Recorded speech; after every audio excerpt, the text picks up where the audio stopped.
Vice President of the Southern Jewish Historical Society.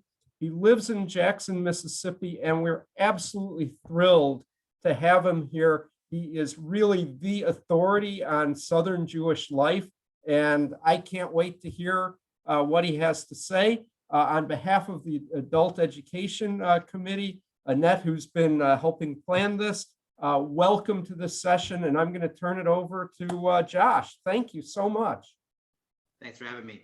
Yeah, as Larry mentioned, I was, lived in North Carolina for a total of 6 years, did both of my graduate degrees at UNC, so I know the area.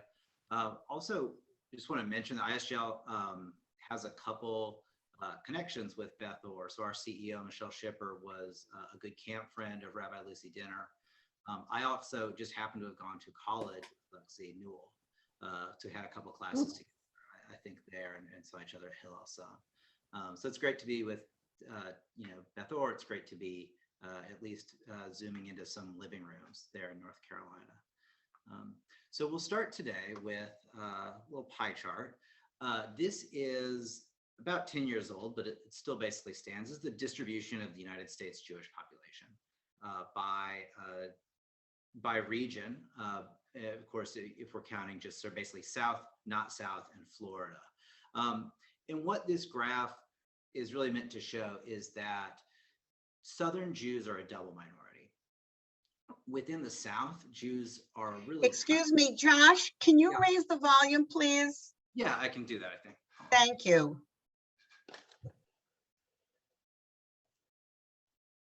Get a little closer. Is that better? Okay. So, so two things here. There's this idea of Jews in the South as a double minority. Within the South, Jews are a pretty thin sliver of the population. They constitute about 3% of Florida's population. The next highest Jewish density in the South is Georgia, where it's just over 1%, about 1.3%. So obviously, Jews don't constitute a large number of Southerners. Also, Southern Jews don't constitute a very large percentage of American Jews. If you add Florida into the mix, you do get up to about 15%, but 95% of Florida's Jews live in South Florida, right? And culturally, it's a bit of a stretch to say that in the 21st century, South Florida is Southern. Historically, you could make an argument maybe, but it's harder to make now. So, point being, when we think about Jews in America, we don't tend to think about the South, and when we think about the South, we don't tend to think about Jews. Obviously, you're in the South, I'm in the South, and we know that Jews have actually been at home in the South for a long time. There are thriving Jewish communities in the South, and there have been for quite a while, even in this region that people think of as more rural, as not being religiously or ethnically diverse. And so today's lecture is going to talk about those ways that Jews have built homes here, as well as how the South has changed and how the Jewish South has changed over time. So Jewish life in what we now call the South precedes the founding of the United States. Charlestown, South Carolina, saw its first Jewish arrivals in the 1690s. They came from England and from English colonies elsewhere in the Americas. Part of the reason they got to South Carolina is because South Carolina had developed a reputation as being a little more welcoming. So in this sort of draft constitution for the colony of South Carolina that was actually written by John Locke, it sort of enshrines religious freedom, at least in a way. And so it's, there's this mention of Jews, heathens, and other dissenters who would be allowed to go there, to live their lives, and indeed even to worship. It should be noted that this constitution does sort of premise the presence of Jews, heathens, and other dissenters on the idea that eventually they're going to become Christians. It's still Christian-centric, but there was at least a base level of rights there. And that's in contrast to Puritan colonies. So Massachusetts and Connecticut did not allow Jewish settlement at the time. In New York, which in the 1690s had more Jews than other colonies, didn't allow synagogues yet. So you see the establishment of synagogues fairly early on in the South. The other place besides Charleston is Savannah. So 40 Jews arrived in Savannah in early 1734, and that was really right after the founding of the colony. Governor James Oglethorpe rented them part of his own land to live on, as well as a building to use as a synagogue. And so basically upon arrival, the Jews of Savannah found a synagogue in 1734, and it's the first Jewish congregation in what we now call the South. And I keep saying what we now call the South, and there's a reason for that. The South wasn't the South yet. So this is Jewish communities in the Americas prior to 1790. And it's fitting that we're not looking at sort of national boundaries on here. What we're seeing with this is the sort of scattering of Jews in these various colonies that constitute kind of a circum-Atlantic Jewish network, a network of trade, a network of kinship. And really the contemporary South, Charleston and Savannah, if looking at this map, is better defined as sort of the northern edge of what Dale and Ted Rosengarten call a greater Gulf Caribbean plantation region. There are, as I mentioned, sort of trade and kinship. Jews in Charleston are connected to Jews in Jamaica, and they're connected to Jews in Curacao and these other sort of colonies in the Caribbean and in the Gulf. They're marrying one another, they're moving from one place to another, they're trading with one another. And it's still a very small Jewish population. Savannah had a peak of 70 Jews in the colonial era. Charleston only had 12 Jewish families in 1750. So this is 50 plus years after they first arrived. We're still only talking about a group of 12 families, but those 12 families founded Kahal Kadosh Beth Elohim that year in 1750.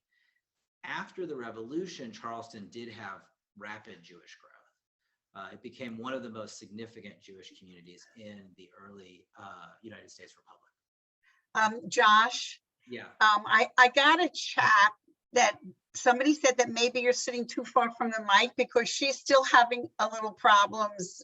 Remember, we got a lot of old people here. Let me see what I can do about that. I'm having some difficulties hearing as well, so Okay, I can hear it, but a little louder would probably. okay. Yeah, let me see if there's a setting here somewhere.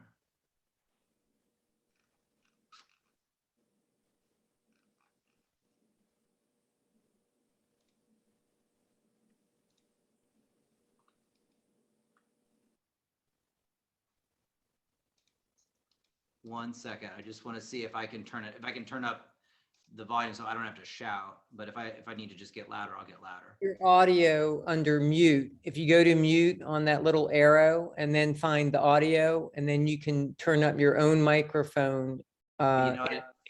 Is that better? Yeah. Okay. Yep. It was that okay. Understood. I figured out what I did. Sorry about that. Okay. Thank you. For everyone who missed it, there's Jews all around the Atlantic. They're trading with each other. They're marrying each other. The South isn't even the South yet, but Charleston grows after the revolution, becomes a significant Jewish center in the Americas. And there's a few things about colonial settlement, both in Charleston and Savannah, that differentiate it from some other areas. Where am I? Basically, there's more freedom to worship in the southern colonies than there were in, say, New England. And very early on, you see a pattern of civic contribution. So in 1765, 2 Savannah Jews are elected as port officials. You have Francis Salvador in South Carolina, who served on the first Provisional Congress in 1774. He then remained in the state assembly after independence and helped draft the state constitution. He was the first practicing Jew to serve in a legislative body in the United States and really in the Americas. It sets a precedent for the development of Jewish communities elsewhere in the South. And as late as 1820, more Jews lived in Charleston than any other US city. So in 1820, you've got 700 Jews in Charleston and 500 in New York City. North Carolina, and I know that you heard from Len Rogoff, just to sort of keep North Carolina in mind, is lagging at this point, both because of the economics of the colony and then the state. There wasn't as big a port as Charleston, but also because there were more sort of legal barriers to things like holding office in North Carolina. It wasn't quite as tolerant toward Jews as South Carolina and Georgia were, at least early in the 19th century. So this Charleston community is interesting. You know, you can see from this painting that they were pretty well off, right? They're able to build themselves a two-story structure with glass windows. It's not incredibly ornate, right? But this was built, this is as it existed about 1800. We're talking about over 200 years ago. You can also tell from this painting that they followed a Sephardic rite. You've got, you know, this bema in the center that faces the ark at the far end. The balcony was actually not for women's seating.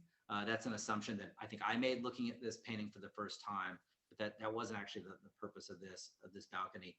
If you look closely, I believe one of those sort of seating areas was reserved for some of the largest donors, and that was, I think, also sort of on a Sephardic tradition. And Sephardic Jews did sort of predominate in Charleston. Early on, they were the majority. Even I think after the numbers became more even between Sephardic and Ashkenazi Jews, the Sephardic traditions were still pretty strong there. That's true in Savannah as well.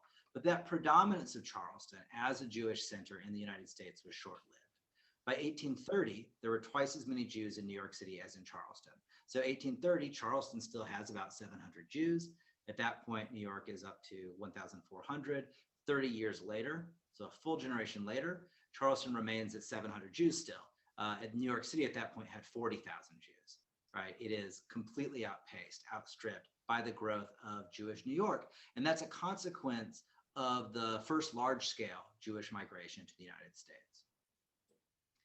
During that first big migration, it's a period in which the North is rapidly industrializing and urbanizing. So in addition to all the economic draws for northern cities, there's also this development of Jewish infrastructure, both religious and cultural infrastructure. It makes it a more comfortable destination for Jews who want to be observant, for Jews who want to live in that larger Jewish community. It really sort of builds on itself. There are challenges in the South, in addition to a lack of Jewish resources, right? The difficulty of getting kosher meat, the difficulty of finding Jewish spouse, a relative, lack of choices when it comes to synagogues, or even getting, professionally trained clergy for your congregation. In addition to all those challenges, the South still faces, regular outbreaks of tropical diseases, less infrastructure, including roads and rail lines. And parts of the South, you still see significant American Indian resistance into the mid 19th century. That's certainly true in Florida. And all those things are deterrents for, Jewish European settlers who might want to make their way down there. But Jews still come. So the overall number of Jews in the South does rise in the mid 19th century. New Orleans becomes really the fastest growing Southern Jewish community during that period. And on the eve of the Civil War, 13% of Jews in the United States lived in the South. So how'd they get there? Well, the sort of standard story is when you ask somebody, oh, how did your however many times great grandparent, get to town? It's always they had a cousin. Well, how did the cousin get there? They had a cousin. That was the case certainly for a lot of Jewish folks. There obviously was a first one, and that first one oftentimes showed up as a peddler. So this is Isaac Wolfe Bernheim. He came after the Civil War, I believe, to the South. But in some ways, his story mirrors the stories that were happening 20 years earlier, and really the stories that were happening 40 years later as well. So he originally actually went to the North, tried his hand at some things there. It didn't take. He went down to Kentucky, peddled for a brief time, and ultimately found his way into the distilling business, and actually made quite a name for himself and quite a fortune as a bourbon distiller. But Isaac, and really a full generation before him, represent these Central European Jews who experienced periods of political unrest, periods of economic unrest in the 1840s and 1850s, decided to make this a life for themselves in the United States. Many, many, many of them stayed in New York or Philadelphia or other major urban centers in the north, but there was this trickle of Jews into the south. And that was true in North Carolina as well. You see the beginnings of a growing Jewish population in North Carolina, but it hadn't taken off yet. Prior to the Civil War, there were still no Jewish community, or no organized Jewish communities in the state, as I understand it, at least. So you've got the Civil War, 1861 to 1865, and Reconstruction following from 1865 to 1877. And this was a period of real risk. This was a period of opportunity as well for a number of Jews in the South. So a lot of Jews in the South identified with the Confederacy. A decent number of them supported the Confederacy as soldiers or as civilians, but there was also some ambivalence. So here in Mississippi, we know of 200 Jews who fought for the Confederacy. There's a study that came out of Florida that showed a little more ambivalence there, that either we're talking about Jews who had arrived in the South more recently and weren't as committed to the cause, or just for whatever reason, weren't interested in serving in the military. And a fairly high number there either purchased replacements for themselves. So there was, essentially a draft, but you could buy your way out. So they either purchased replacements for themselves. A number basically sort of snuck up north and sort of waited it out. Some of them even, came back afterwards, and no one seemed to really notice. But you see different attitudes. And I think in part it has to do with how long a person's family had been in the South. I think some of those longstanding families, especially those that were really highly invested in enslavement and the economics of enslavement, I think were more likely to join up. In the Reconstruction period, the South was its infrastructure was set back. Economically, it was devastated. It was very cash poor.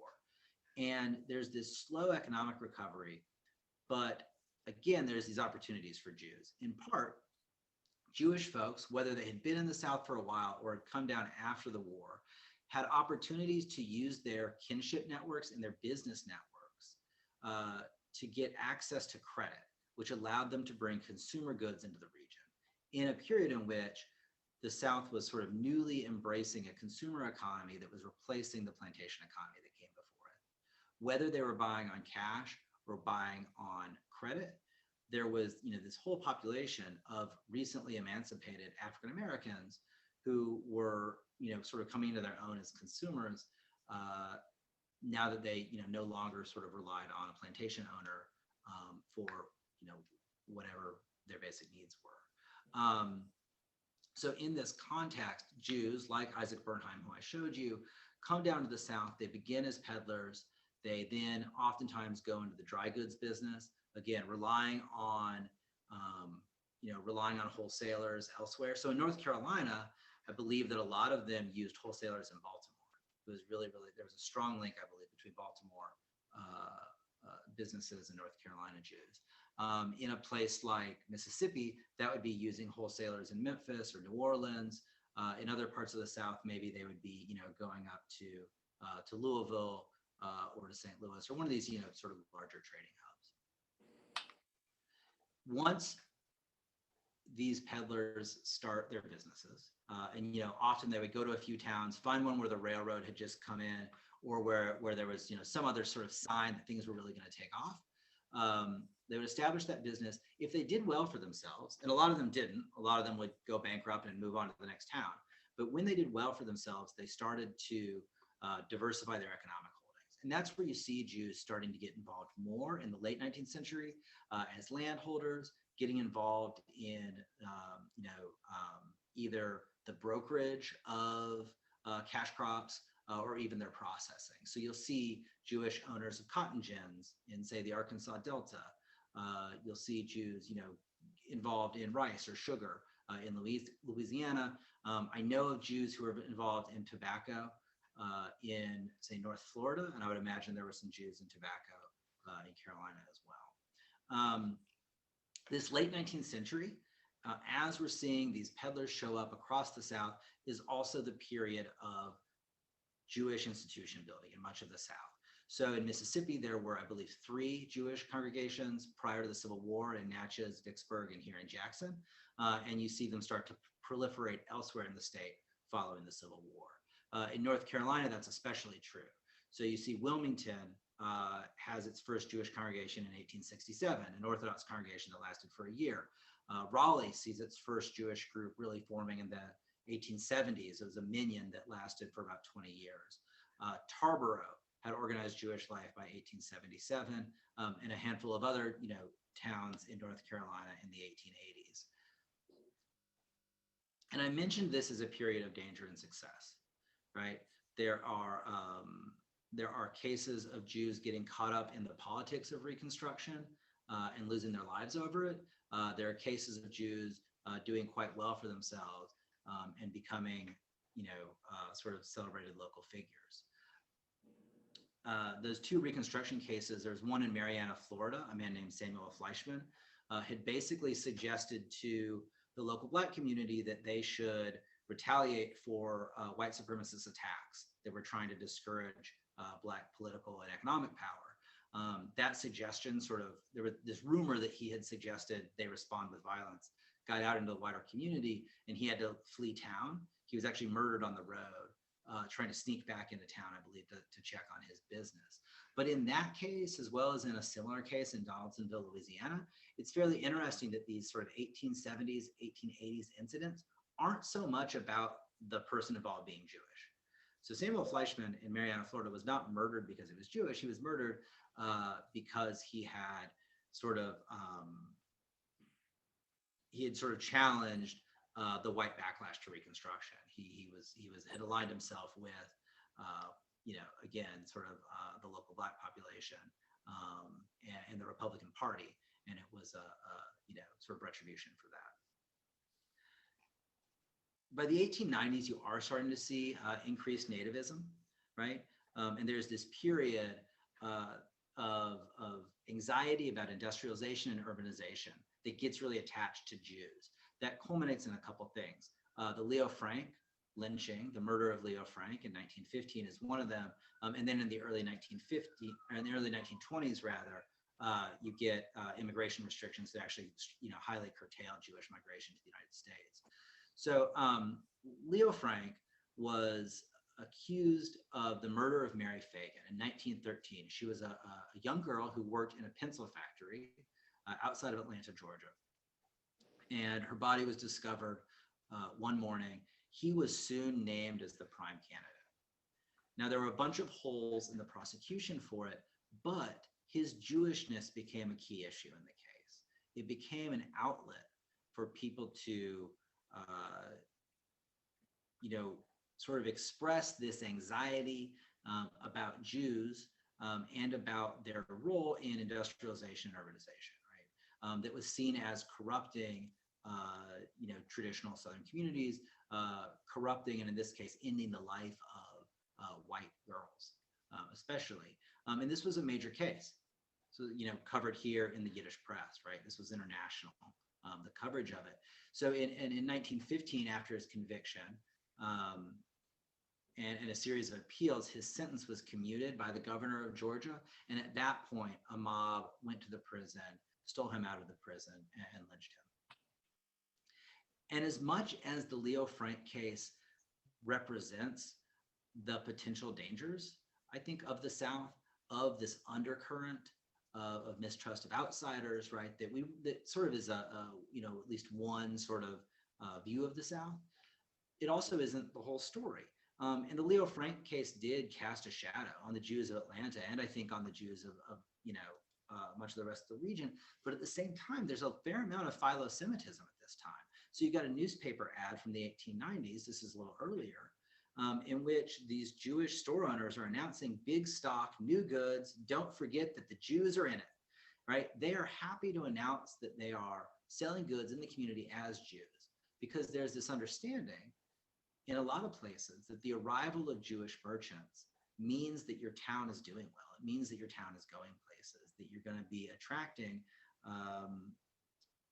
a business that is associated with like reasonable values and maybe more cosmopolitan goods. than would be carried in some of the other stores. The other place you see this sort of philo-Semitism, the other place you see this acceptance of Jews, especially in like the 1870s and 1880s, is in Jewish mayors, right? You've got a handful of them in North Carolina, you've got in Tarboro and in Wilmington. In a deep South state like Mississippi or Louisiana, you've really got a bunch of Jewish mayors in that time period, that they come in, again, establish themselves as merchant, get a good reputation. Some of them actually do well for themselves in this white backlash to Reconstruction, aligning themselves with the local Democratic Party. That's certainly the case in Wilmington. So in Wilmington, you had Solomon Fishblade. Did Len talk about Wilmington much? Okay, so he wrote the article on this. This is all his research. So in Wilmington, you had Solomon Fishblade. He was the mayor there from 1878 to 1882, and he actually participated in the 1898 Wilmington coup, in the violent overthrow of a biracial democratically elected local government in Wilmington. And that's really interesting. You can look at the Wilmington coup and really the 1890 Mississippi Constitution as sort of bookends of the 1890s and the way that white supremacy sort of reasserted itself in Southern governance. And you can look at Fishblade as one example of the way that Jews reacted to that. You can look at Jews in other places, including, I believe, a Jewish sheriff in New Bern as examples of Jews who sort of took the other path and tried to push back against at least the worst violence of the period.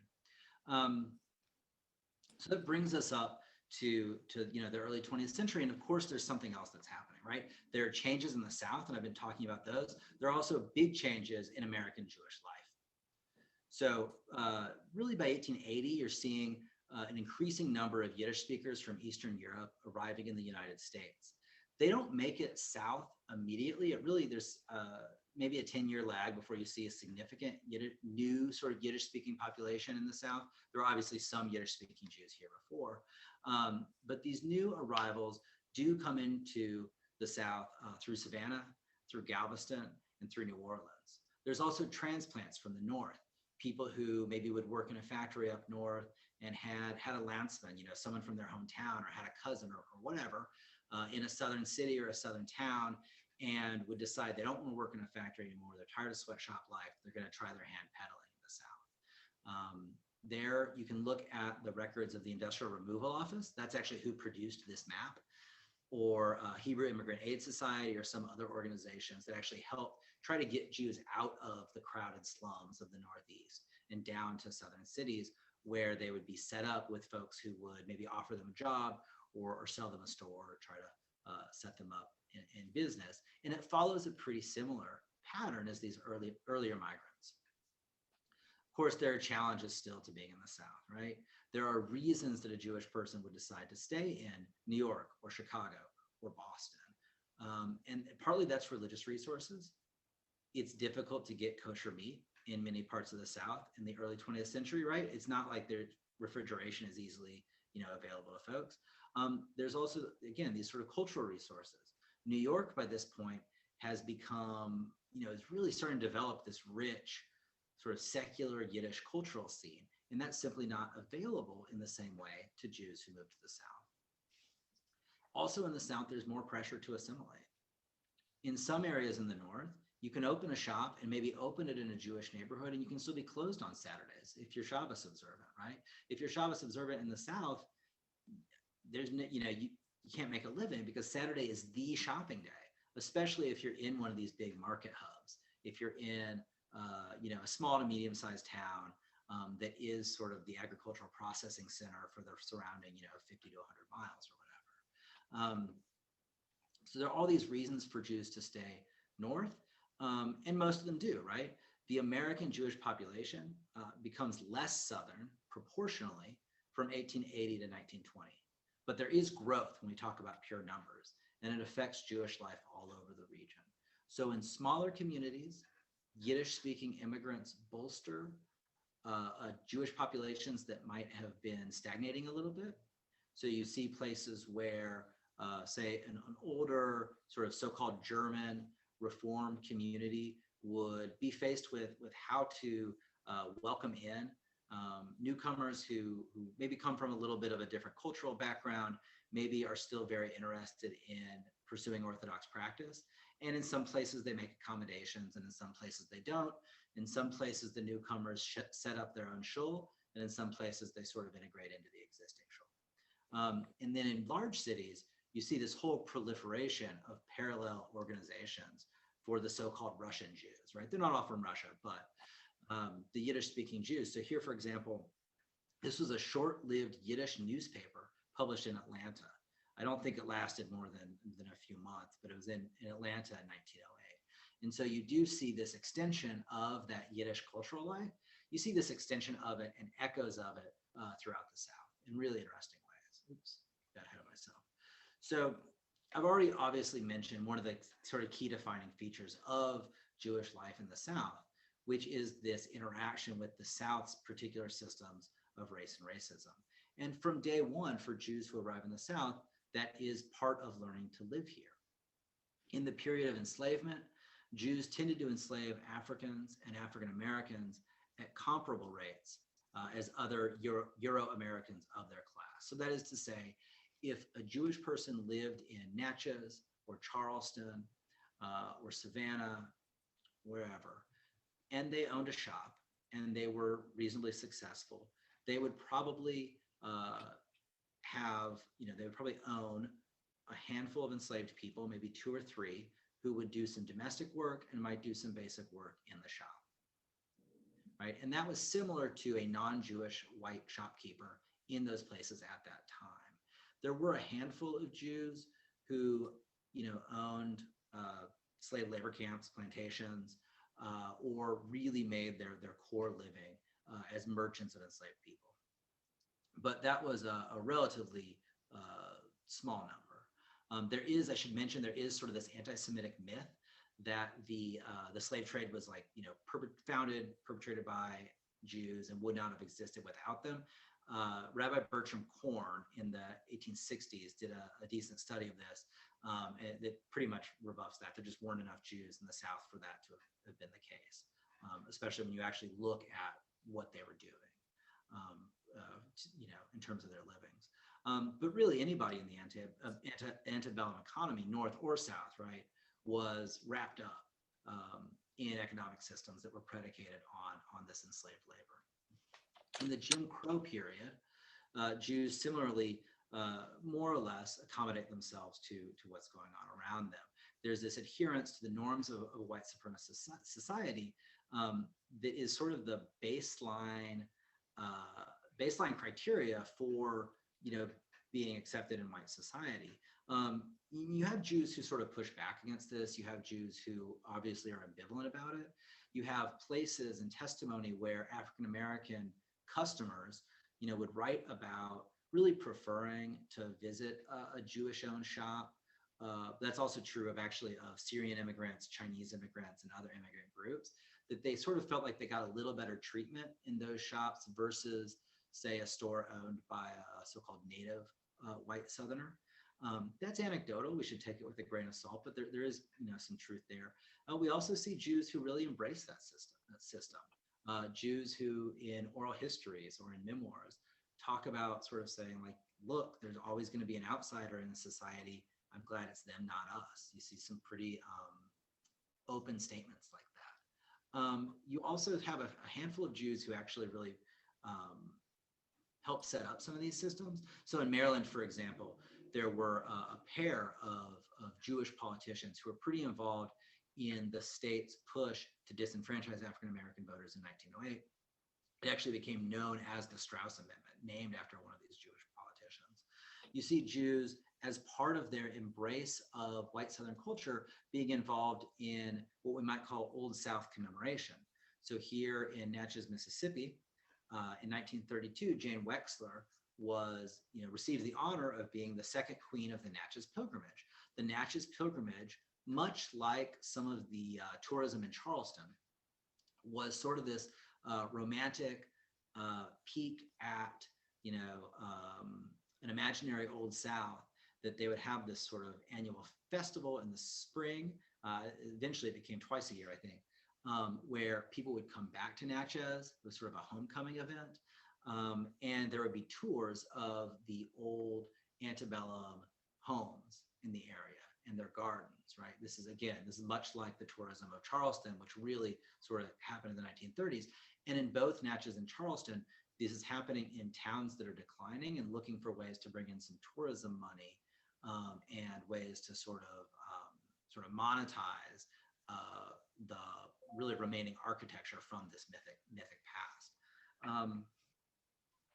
There's lots of interesting examples of sort of Jews being involved in this Old South mythology, and often, Jews whose families weren't here in the Civil War, right? Jews who had arrived, 30, 40 years earlier, who were taking part in this. Did I go past? Okay. During the Civil Rights period, generally, we see white Jews more interested in ending legal segregation and other sources of anti-Black inequality than other white Southerners, but they're not as vocal as their Northern counterparts. We see tension between national organizations like B'nai B'rith, like the Anti-Defamation League, who are really aligned with the NAACP during the 1950s especially. You see tension between them and some of their Southern counterparts. In the Mississippi Delta, the local B'nai B'rith actually split off from the national organization. There was an independent B'nai B'rith that was operating in the Mississippi Delta, and that was in reaction to the national organization's stance.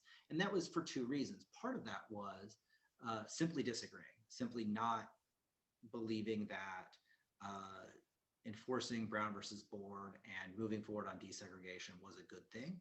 And part of that was a fear that the sort of open alignment of American Jews writ large with the cause of desegregation was going to attract unwanted attention. And that wasn't totally unfounded.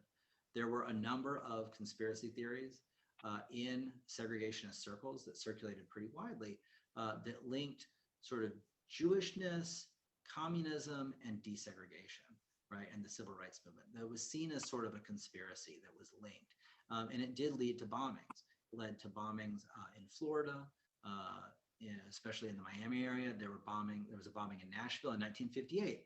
There was a bombing in Gastonia, North Carolina. That was part of a string of bombings that happened then. And then here, later in the 60s, you had a bombing actually at the synagogue I'm sitting in right now. So the Institute of Southern Jewish Life shares its office with Beth Israel Congregation here in Jackson. And the rabbi's study was bombed in the fall of 1967, not long after this building was dedicated. His home was bombed just a few weeks later.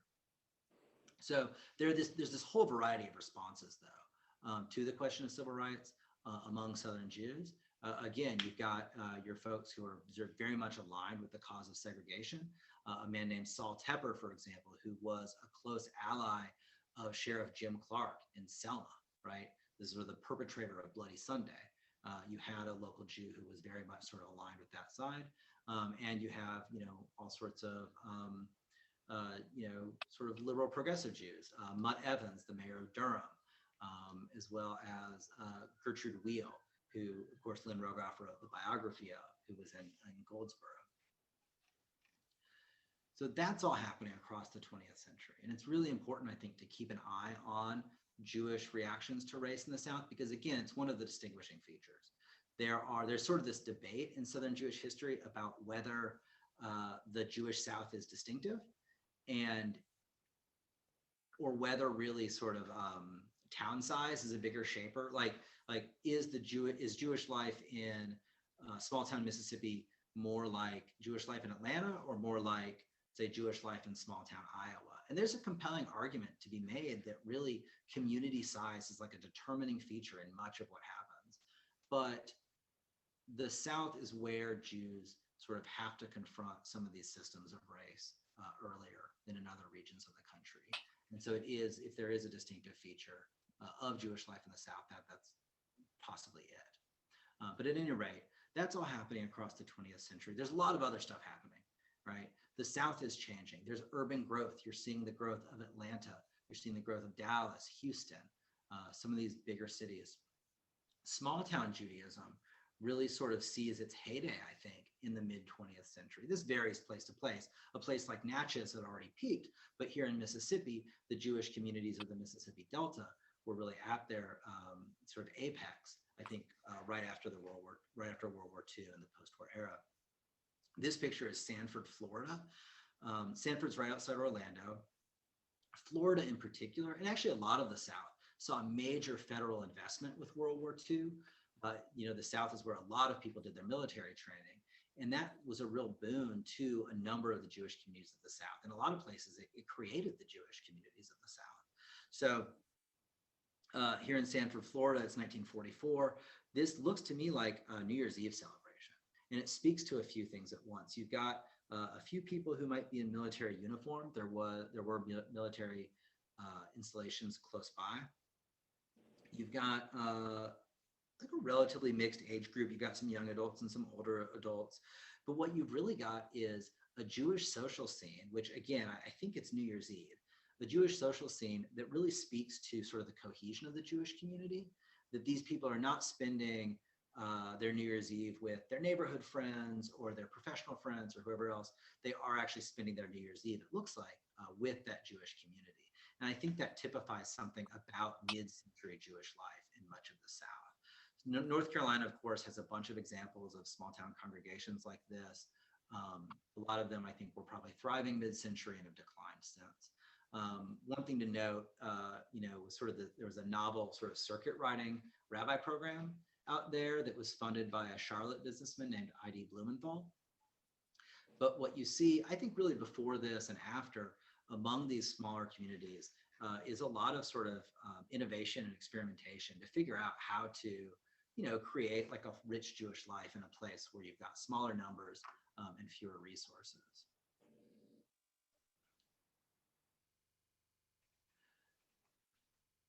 That 20th century boom, unfortunately, for the smaller community, is followed by a period of decline. So in much of the South, you've got several things happening at once. You've got out-migration from rural areas to urban areas, right? Which is a product of changing agricultural economies. That merchant class that we think of, I think, is really being is typifying late 19th and 20th century Jewish life and sort of occupational patterns, right? It's reliant on a large base of agricultural workers who are going to spend money in the stores. As agriculture becomes mechanized in much of the South, and really here we're talking about cotton, especially in the deep South, that pool of customers starts to dry up, right? People start to move away, or they just don't have as much money anymore. In North Carolina, the changes are going to be about the textile industry moving away and going to other countries, I believe, in some of the smaller towns. There's at the same time this professionalization of Jewish workers. Eli Evans from Durham, Mutt Evans' son, talks about some line about the story of the Jewish South being about men running these businesses and sons going to college and not wanting them. So you have this generation of Jewish Southerners who increasingly are going to college, going into the professions, seeking out cultural, religious, and career opportunities in bigger cities, and not coming back to those places where their families may have had successful businesses for generations, right? My grandfather owned a small business in the boot heel of Missouri, in a town called Haytime, Missouri, right? And, there was no pretense that either of his daughters were going to run the store themselves or marry someone who wanted to run the store, right? He wanted them to have other options, other choices.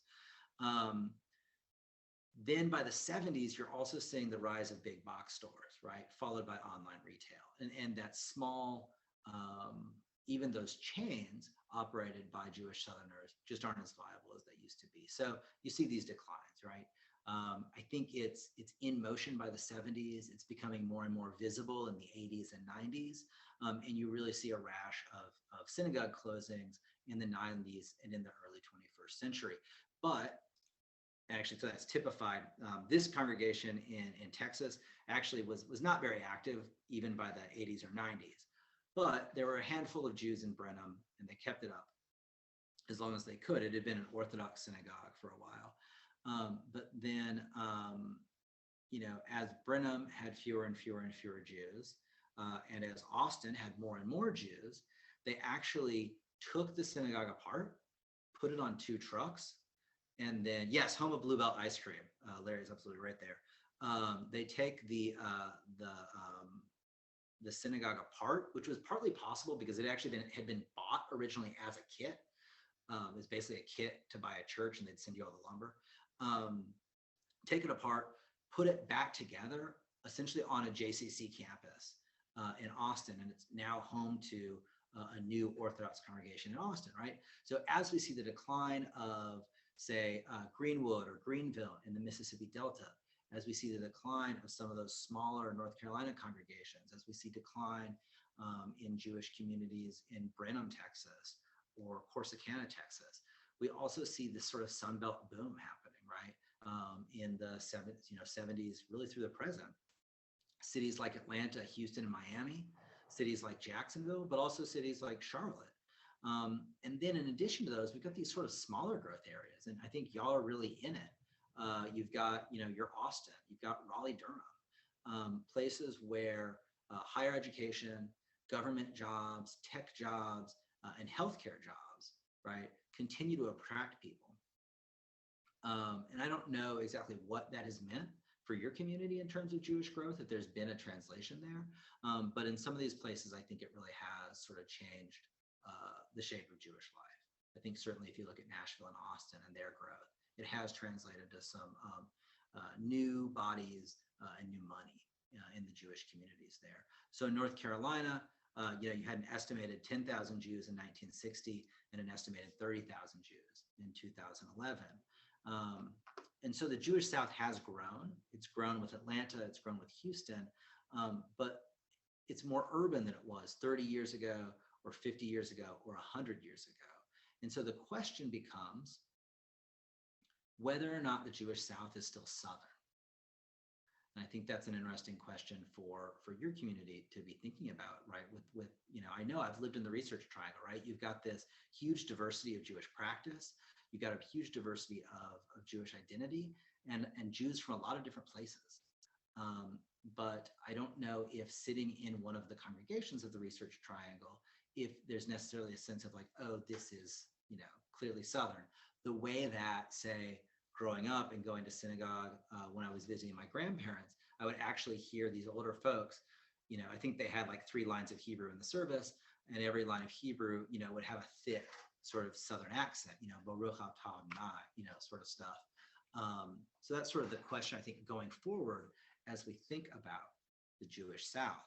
Now, all these changes I mentioned, at the Institute of Southern Jewish Life, we're committed to documenting those changes. And so I'll take Q&A in just a minute, but a lot of what I do is managing this online research or online resource, the Encyclopedia of Southern Jewish Communities. And we've got 300 entries in 13 states.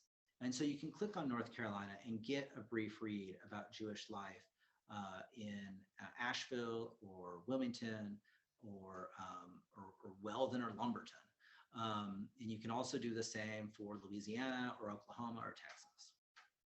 And it's really about sort of capturing the stories of those Jewish communities that aren't around to tell their own history the way that they were 30 or 50 years ago. And it's also about trying to keep track of some of the changes happening in our booming Jewish communities around the South. So I will go ahead and end there, but I appreciate your time and your attention.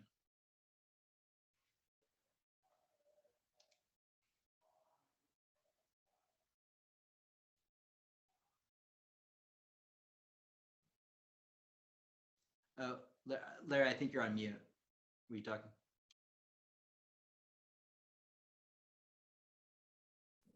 Could you go back to the organization that you're with just before I want to take a photo so I can look it up and know more about it?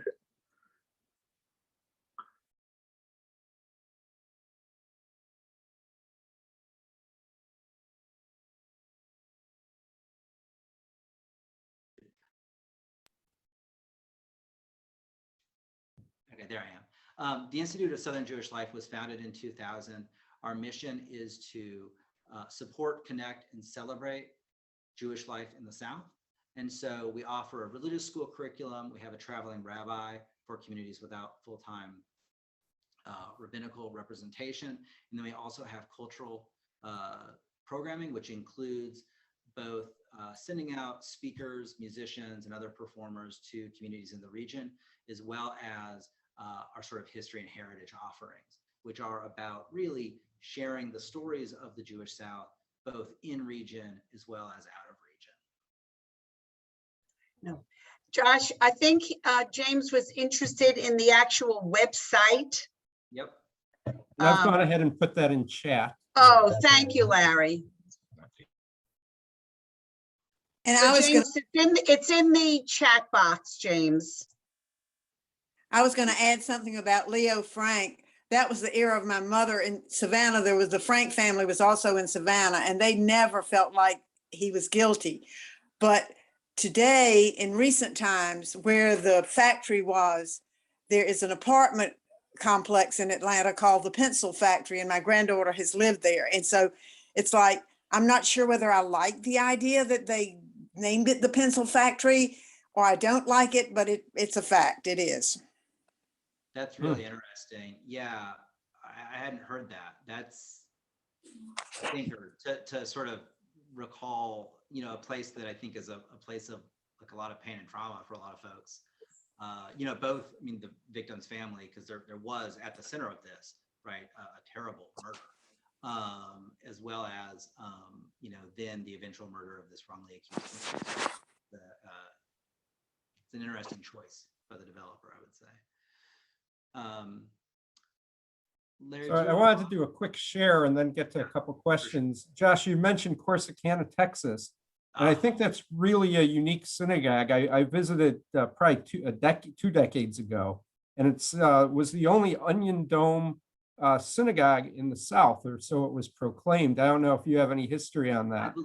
I believe it was actually, what I had heard was the only double onion dome synagogue in the country. So there's two, you know, sort of little towers with onion domes on top, it's a gorgeous building. When you were there, did you meet Beth Samuels? She was like the longtime sort of caretaker of the local synagogue or the local Jewish cemetery, and really a wonderful person. Yeah, didn't get a chance. It was a drive-by, take a photo and go. We've got a couple of questions here, Josh, and the first one is from Rob Myers, and he's asking, what role did Southern congregations play in the development of Reform Judaism in America? So that's a great question. So I probably could have spent more time on that aspect, because if there's a second distinctive feature of Jewish life in the South, besides the Jewish encounter with, you know, enslavement and then Jim Crow segregation, it's probably the strength of Reform Judaism in the region. If you look at the original sort of charter members of the Hebrew Union of American Congregations, the Reform movement, you see heavy representation of Jewish communities around the South. Partly, I think it's because of this self-selecting element. The Jews who came south were more likely to be amenable to the types of acculturation that the Reform movement offered. As well as just, you know, the lack of sort of Jewish infrastructure. If we talk about, you know, getting a shechet, a kosher slaughterer, it's not the easiest thing to do. Actually, in Brenham, they used to bring one up from Houston once a year. They'd sort of lay down like wax paper all over the local butcher house, bring up a shechet, he would sort of slaughter their meat, and then they'd freeze it for the year. But, you know, in a lot of these communities, you have to go to real lengths to maintain kashrut or other aspects of traditional practice. So that's another reason. But yeah, the Reform movement was really strong in the South. And I do think that sort of the needs of the South were part of what sort of formed it, the way that it developed. Excellent, thank you. Now let's see, we've got a few other questions. Annette wanted to know, is the growth of Southern Jewry in the Sun Belt more due to migration from other parts of the country, or is there another source of the population? It's mostly from elsewhere. So it's, you know, you know, think about, if you're at a synagogue in the Research Triangle, where are people from? There will be some North Carolinians. There will be some people from else. You'll see some Atlantans, but you're going to see, Lynn Rogoff's from New Jersey. You're going to have young folks who are, maybe came as graduate students and stuck around. And you're going to have some international Jews as well. You're going to have, whether they're, Sephardis, whether they're Israeli, whether they're, South African, whatever. But a lot of it is going to be folks from the Northeast, I think. In general. And I was,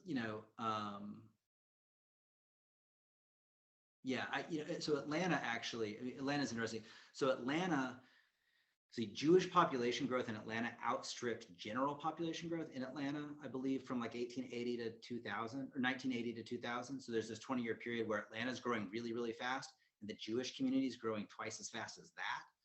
And Atlanta, I think, was acceptable for East Coast Jews.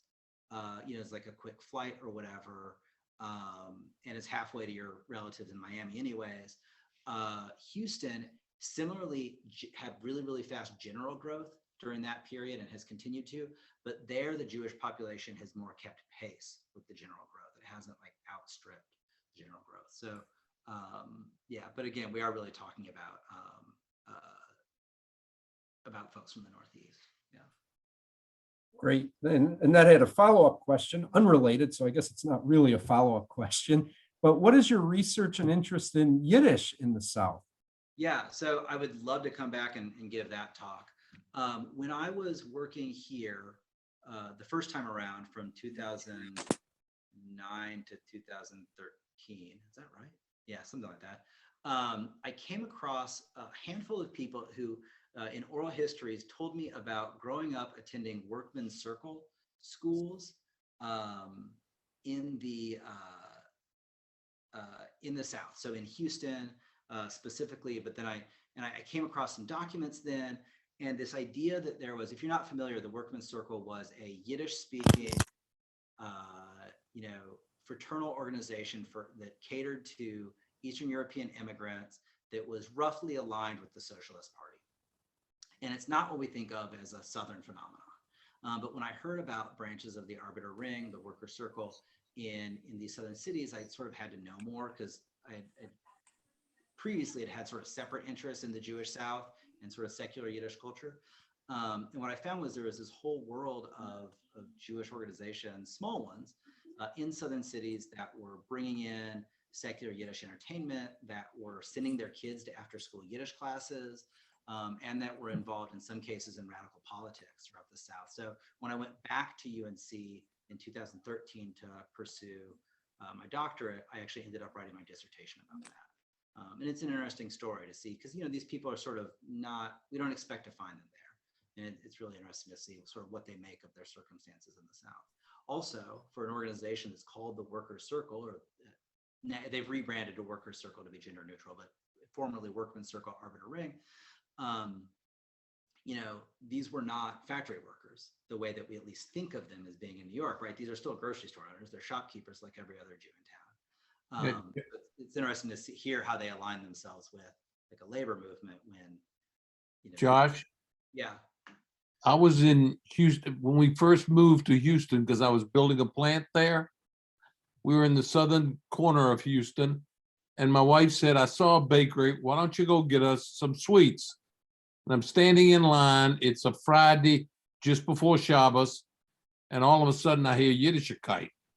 And I'm thinking, what the hell? Where am I at? Okay. And sure enough, that bakery, if you looked on the wall, okay, you had the English and then you had the bakery in Yiddish. It's still there. So you're right. There's a lot of it that it surprised me. I mean, when I went home, my wife couldn't believe what I was telling her. Yeah, in the bigger cities, it was there. Both you have real Yiddishkeit, both sort of in these sort of secular Yiddish groups that are sort of not visible anymore and don't really persist, but also within the Orthodox communities in those cities for sure. Yeah.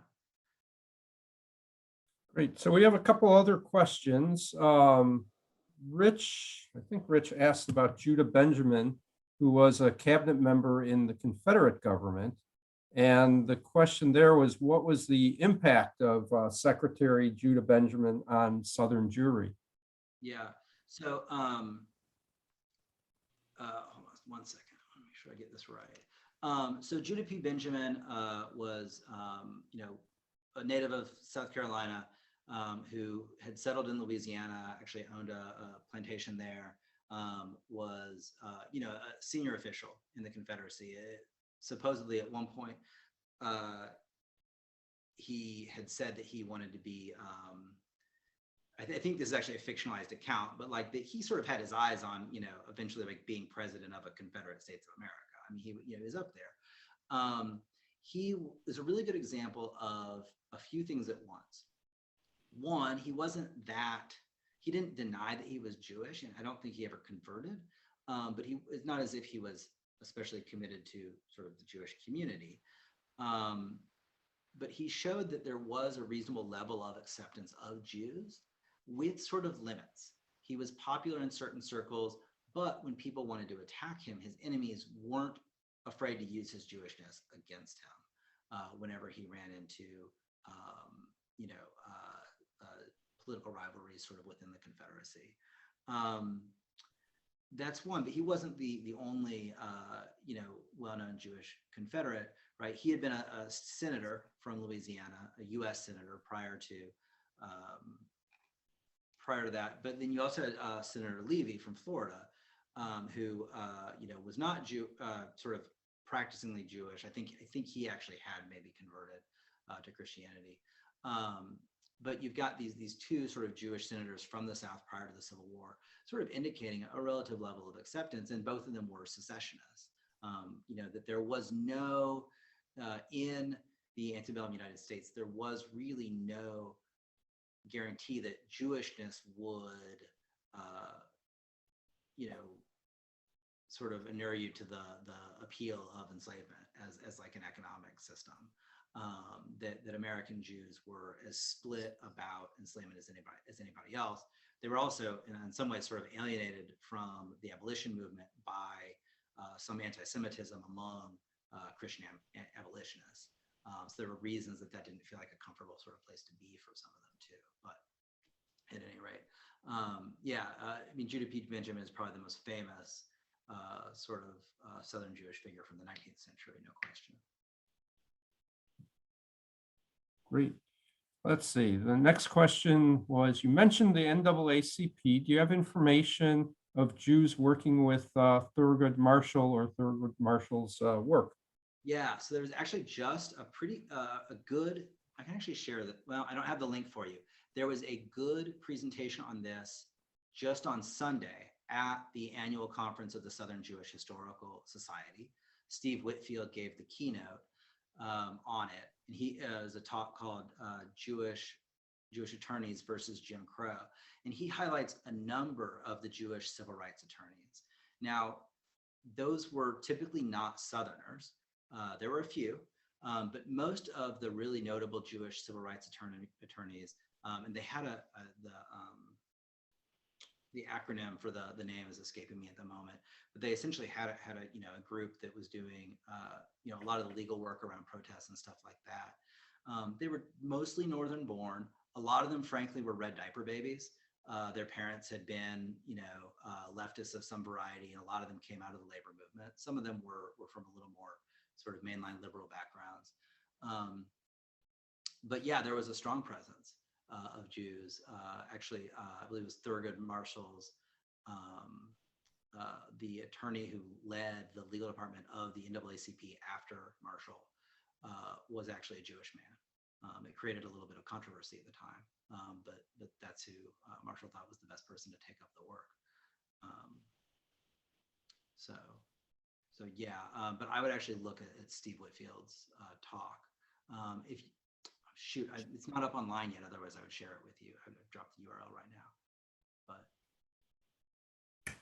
all right, and then Rich has a question about Francis Salvador, and it was a question on, wasn't he the first Revolutionary War. He was the first Jew killed in the Revolutionary War, I believe. And where was he from? You know? Charleston area. Yeah. So he was a Charleston Jew. Yeah, sort of famously known as the first Jewish casualty of the American Revolution. Yeah, and there's a lot of what I would say is, there's a real how to say it. If you look at the history of Jewish American history, a lot of what was being written in the late 19th and early 20th century were sort of apologetics, were people writing histories of Jews in America in order to assert, our proper place here.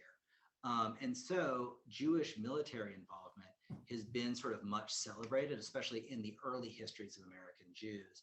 So, for example, in Charleston, that's sort of like they take that as like a point of pride that this Charleston Jew was involved, in combat for one thing, and that actually was sort of seen as a martyr for American freedom. I think the actual circumstances of his death were not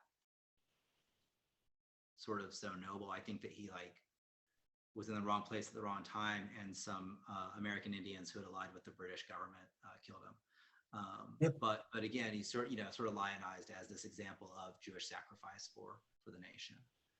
And there is sort of a real tradition, I think, of Jewish American history that sort of takes that tack.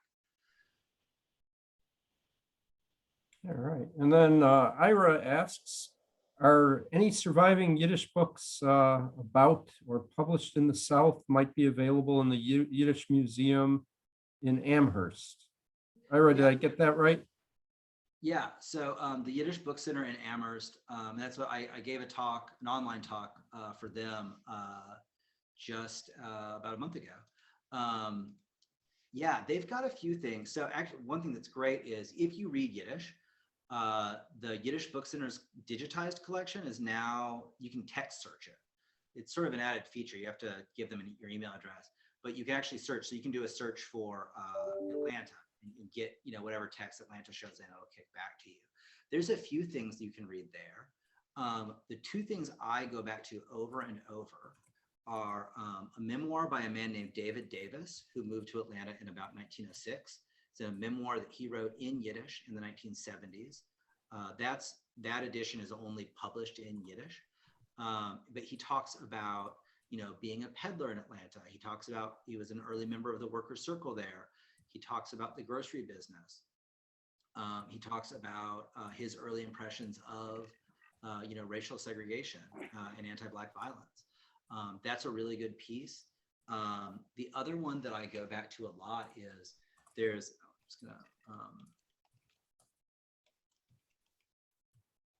the other person I go back to a lot is a woman named Roca Andrus. She was from Poland and immigrated to Dallas in the early 1920s. She has several books that would be available on the digital collection at the Yiddish Book Center. And the nice thing about hers is that I think there's 4 or 5, and almost all of them are bilingual, so that you can read it, from one direction into the middle in Yiddish, and you can read it the other way in a good English translation.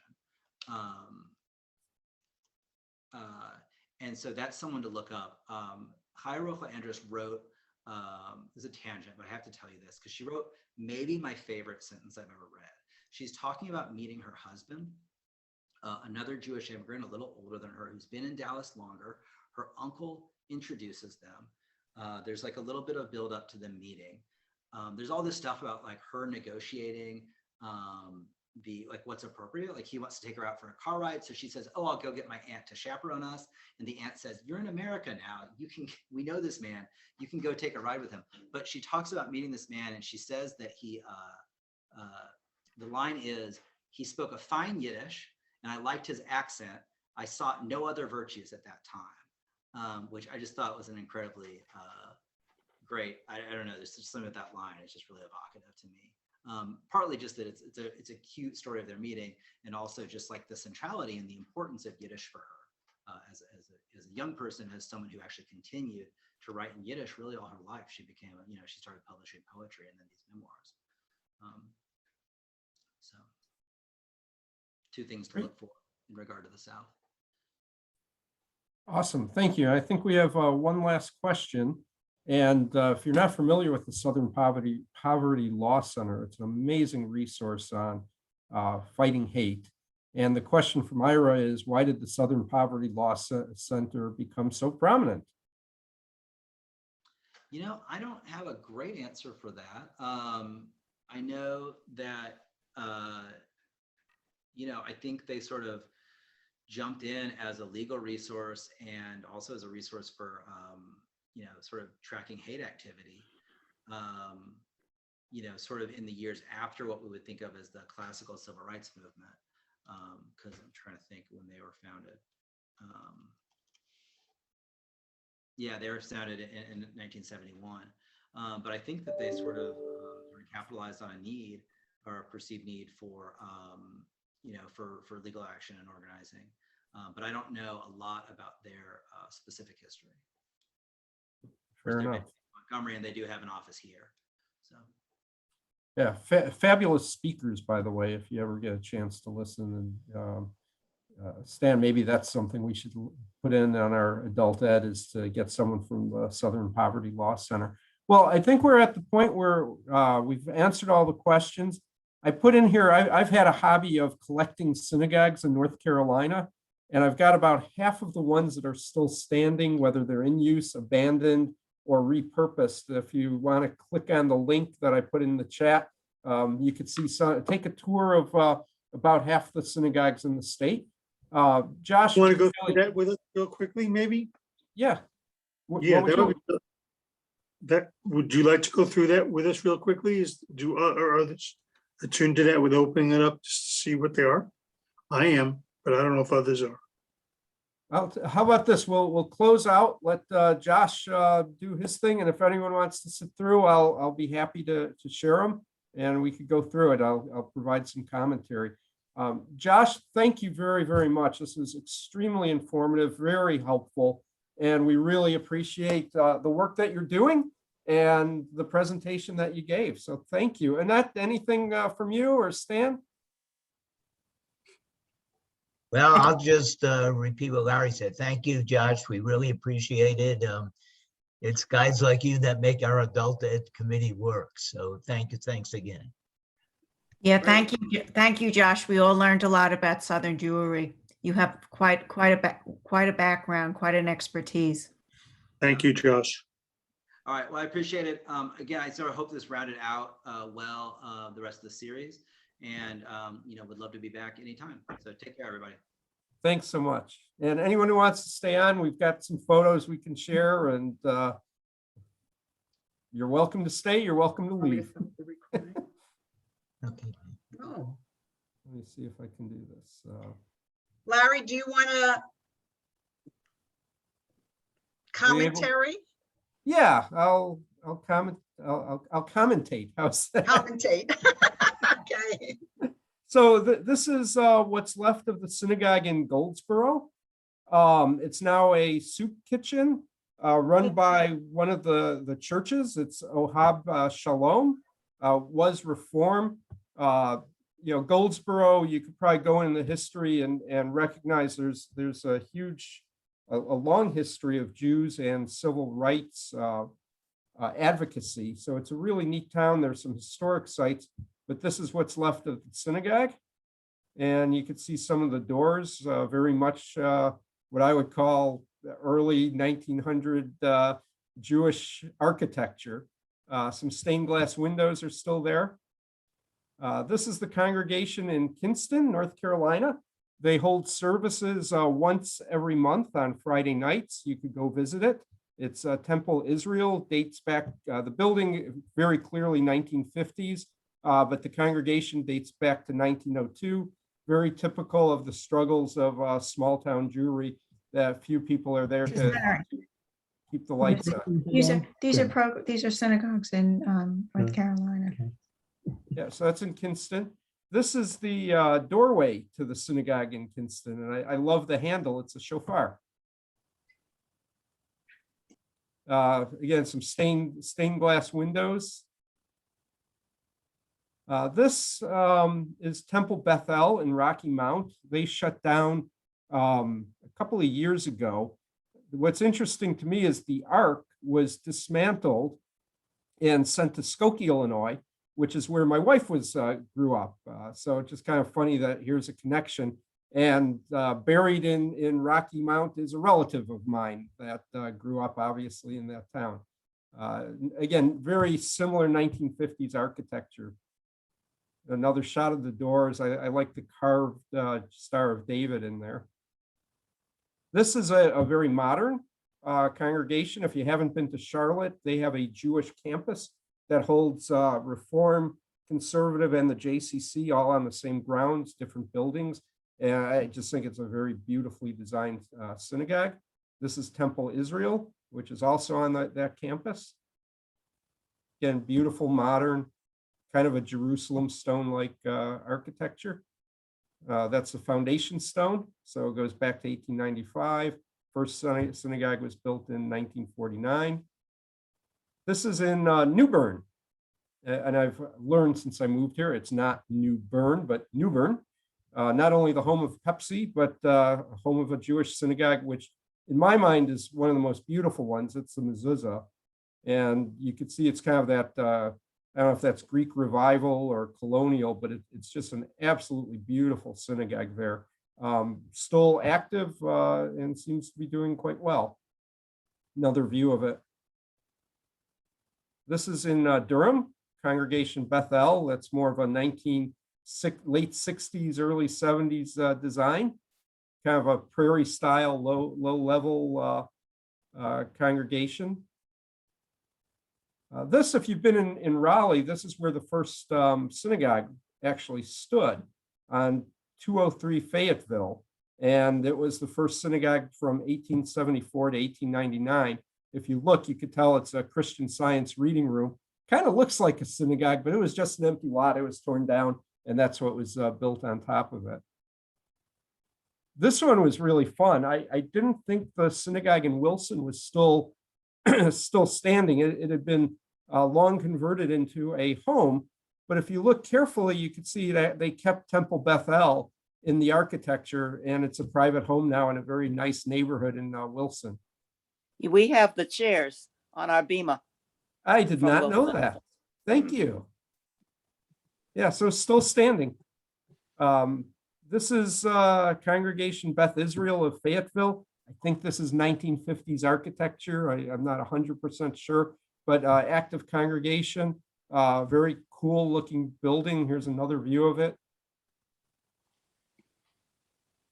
This one was a fun discovery. This is the Temple of the High County or High Country in Boone, North Carolina. It's a stained glass. It's actually a little trick. I reversed the image so you could read the writing on it. But that is a relatively new synagogue. I think it's less than 10 years old, and the building is relatively new. So Jews continue to move into the area, and here's a nice example of a brand new synagogue. This is the full view of the temple of the High Country.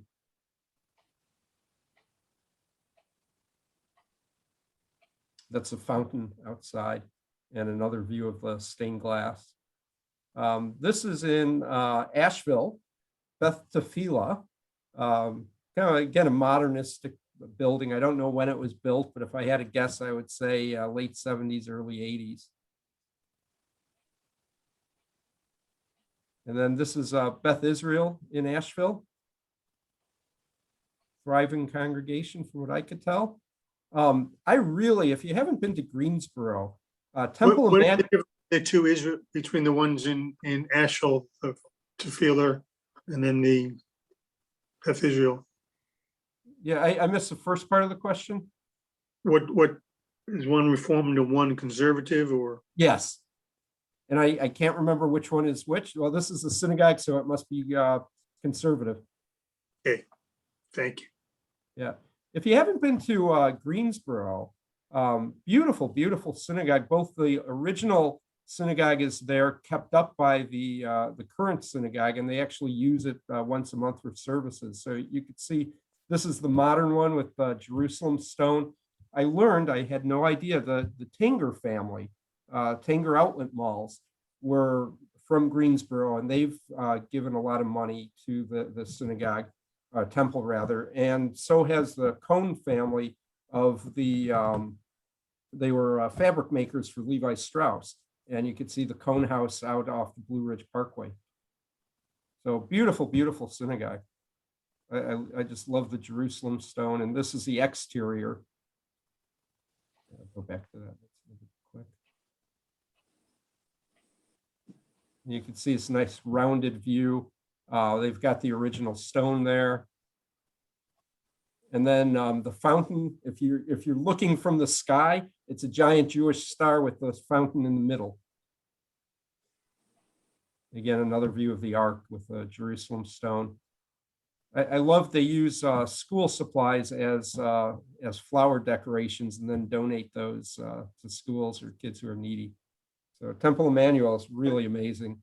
Hey, Larry, Yeah. Larry, Sharon Larry, who was with us for a while, but she dropped out. Her grandchildren were bat mitzvahed in Greensboro, and we were there for the bat mitzvah. It was beautiful. It's absolutely gorgeous. I mean, the Torah scrolls, the decorations. So now we're jumping to Winston-Salem, and this is Temple Emmanuel. And there's a modern section, and then there's the original section, very 1950s architecture on that. This is also Temple Emmanuel in Winston-Salem. And this is the original Temple Emmanuel in Greensboro. So it's a more traditional design, and you'll see, again, it almost looks like the New Bern Synagogue, only with brick and a lot bigger. A lot of the same architectural features. You can see that again, beautiful neighborhood, well kept up, very beautiful synagogue. This is Beth David, the synagogue also in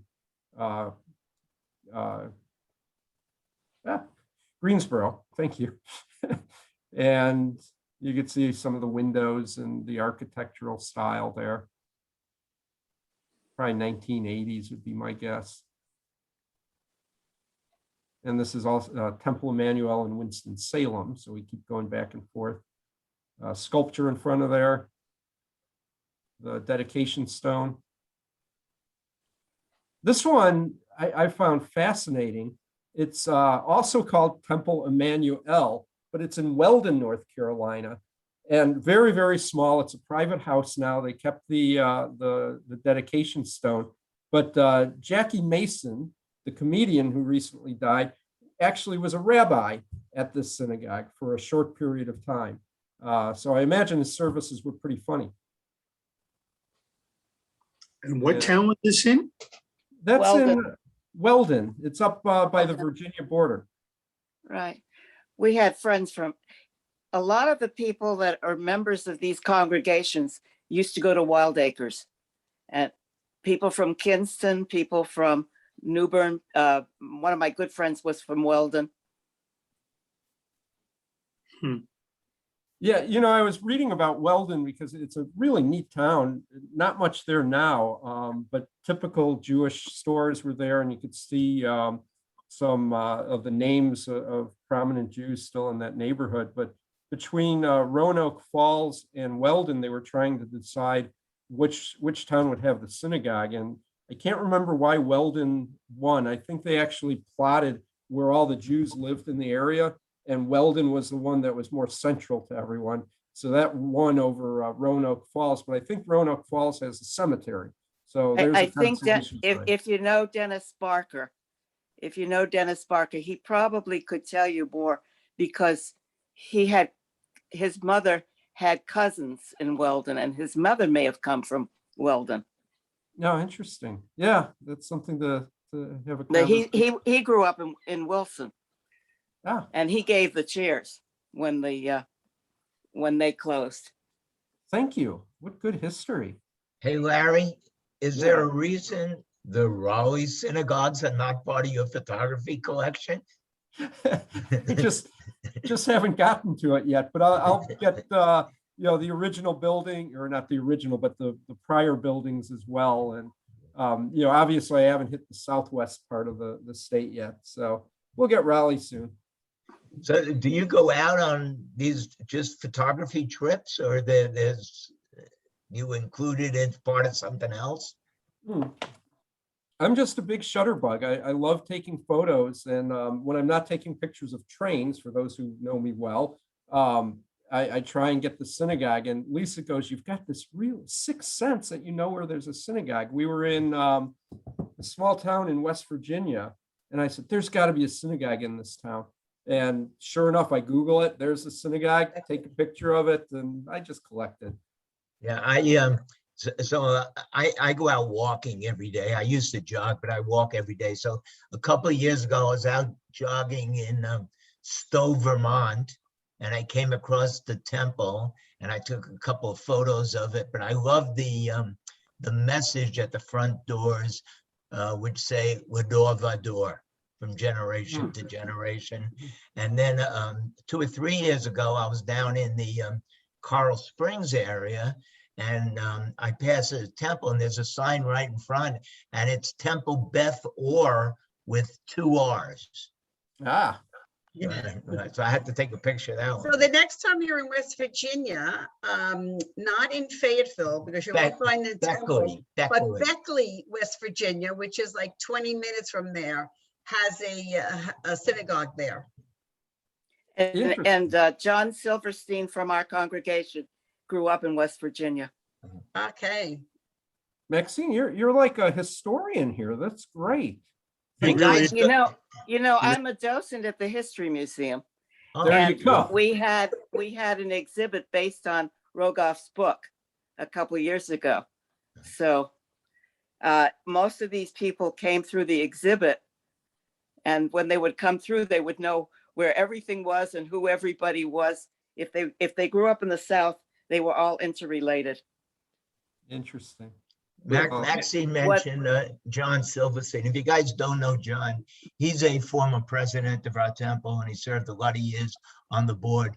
But just about every Friday night, you can find John in the last row, all the way on the right. It's his seat. In fact, if anybody is sitting there when he gets there, he's not going to be happy about it. You also have to have permission to sit next to him. Yeah. So if you don't know him on a Friday night, go over and introduce yourself. You know, he's quite a guy. Yeah. Thanks, Stan. Well, I'll end with a little story here. And when I first started going to work, you know, we didn't have the internet, and I went to Casper, Wyoming. And I said, there can't be a synagogue here. Sure enough, there was. I was there for the weekend. Very warm, welcoming congregation, not very big, like 3 families, 4 families, and it was great. And then I'm in Washington, D.C., like 2 months later, and of all things, they have an exhibit at the Smithsonian called The Jews of Wyoming, and there were pictures of the people I just davened with. Larry, there's Jews everywhere. I was when I took the Alaska cruise, we were riding around, okay, and sure enough, we ran into a synagogue, okay, in Alaska. You know, so you'll find them everywhere, including Malaysia. Yeah. All right. Well, they're all over the Caribbean. I want to thank you, Larry, for adding the slideshow with the different synagogues from North Carolina. It's very interesting and beautiful. And I'll apologize to everybody. I mean, we asked Josh a few times about the volume. It was never really perfect. I don't know if it was his connection or what.